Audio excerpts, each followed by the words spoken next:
Tolits, may dumating na sulat sa akin. Multa daw ako. Walang checkpoint, walang pulis, pero may violation daw ako. NCAP yan, pre. No Contact Apprehension Program. Wala man humuli, may CCTV na nakabantay. Sa ilalim ng NCAP, ginagamit ang CCTV na may plate recognition system. Pag may violation ka gaya ng beating the red light, illegal turn, o walang helmet, makukuhanan ka ng video at litrato. Tapos, base sa plaka mo, ikaw ang makakatanggap ng violation notice. Eh hindi naman ako yung nagmamaneho nun. Kahit hindi ikaw ang driver, basta sa'yo nakarehistro ang plaka, ikaw ang mananagot. Yan ang patakaran sa NCAP at hindi mo agad malalaman.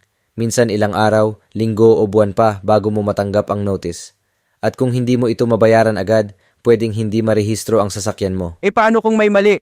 Paano kung malabo ang kuha o hindi ako yon? Pwede ka mag-appeal. Ayon sa MMDA, may proseso naman sa mismong opisina nila. Pero ayon sa mga ilang mga tao, mabagal, kulang sa paliwanag, at minsan hindi maayos ang tugon. Eh kahit saan ba pwedeng gumana yung NCAP? Ayon sa MMDA, ipapatupad lang muna nila ito sa mga lugar na malinaw ang signage at road markings.